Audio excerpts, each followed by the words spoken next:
안녕하세요. 손자병법 박물관입니다. 이번 주제는 러시아 우크라이나 전쟁 최종 종착지는입니다.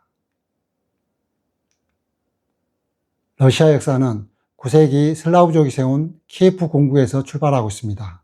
13세기 몽골에게 멸망하였으며 1480년 모스크바 대공국이 들어서며 러시아 명칭을 사용하기 시작했습니다. 1613년 로마노프 왕조가 들어서서 영토는 현재 러시아 크기로 확장되었고 1917년 로마노프 왕조는 민중혁명에 의해 멸망하였으며 이어 레닌은 프롤레타리아 혁명을 성공시켜 세계 최초 사회주의 정권이 탄생하였습니다. 이때 주요 산업과 은행을 국유화하고 신분제를 폐지하였으며 의회를 해산하였습니다. 1922년에는 15개의 공화국으로 구성된 소비에트 사회주의 연방공화국인 소련이 탄생하였습니다. 소련은 1950년대부터 정치의 시대를 보내다가 1985년 고르바초프 시대가 열리며 소련 사회에 대변혁이 일어났습니다. 1990년 고르바초프는 소련 최초로 실시된 대통령 선거에서 선출되었고 공산당 통치체제를 해체시켰습니다. 자유시장 경제의 급격한 변화, 공화국 간 갈등 심화, 미국과 군비 경쟁 부담 등으로 1991년 소련은 해체되었고 보리스 엘친이 주도권을 장악하였습니다.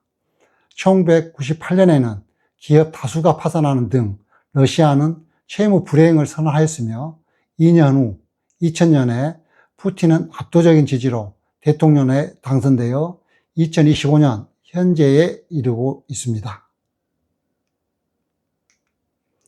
우크라이나 역사의 출발은 러시아와 마찬가지로 9세기 키예프 공국에서 시작합니다. 우크라이나는 1991년도 소련 해체 이후 독립국가로 국제적 지위를 얻을 때까지 우크라이나 역사에서 독립국가는 불과 14년 뿐이었으며 그 외의 많은 시간들은 러시아, 폴란드 등 외세의 지배를 당했습니다. 러시아와 우크라이나 전쟁은 2014년도에 처음 발생하였는데 러시아는 우크라이나의 크림 반도를 침공하여 20여일 만에 크림 반도를 복속시켰고 이때 서방국가와 미국은 G8에서 러시아를 제외시켰습니다. 그리고 러시아는 2022년도에 우크라이나가 적극적으로 나토 가입과 EU 가입을 시도하자 안보 위기의식을 느끼고 우크라이나를 전면 침공하여 현재에 이르고 있습니다. 2025년 7월 기준 러시아 우크라이나 전쟁 전선 상황은 러시아는 대규모 드론, 미사일 공격을 병행하며 공세적 자세를 취하고 있고 우크라이나는 러시아 본토인 쿠르스크 등으로 전선을 확대하였지만 서방 지원 불확실성과 소극적 지원 등으로 인적 물적 열세로 수세적인 입장으로 전선이 위협받고 있습니다.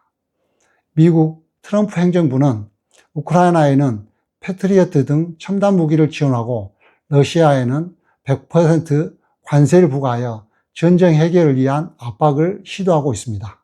현재까지 군인 사망자는 러시아는 25만여 명, 우크라이나는 8만여 명에 이르고 있습니다. 그렇다면 러시아 우크라이나 전쟁의 마지막 종착지는 어디일까요? 러시아는 휴전이나 평화협정이 체결된다면 그 조건으로 현재의 점정지를 인정받고 우크라이나는 나토 가입을 포기하는 조건일 것입니다. 최종 상태는 우크라이나를 패배시켜 복속하거나 우크라이나를 중립화시켜 서방국가와의 안전지대를 구축하려고 할 것입니다. 우크라이나는 휴전이나 평화협정이 체결된다면 자국 영토를 최대한 회복하고 안전을 보장받아야 할 것입니다. 최종 상태는 푸틴 정권 붕괴로 러시아 무력화, 유럽 평화유지인 파병 등을 통한 국제적 안전을 보장받으려 할 것입니다. 하지만 서방 지원 중단 시 우크라이나는 전쟁 수행이 불가능하거나 재앙적인 결과를 초래하게 될 것입니다. 미국이나 서방 국가는 피 한 방울 흘리지 않고 우크라이나를 이용하여 푸틴 정권 무력화, 러시아의 정치, 경제, 군사력 약화, 전쟁 비용 우크라이나에 증가하여 경제적 이익을 극대화하려 할 것입니다.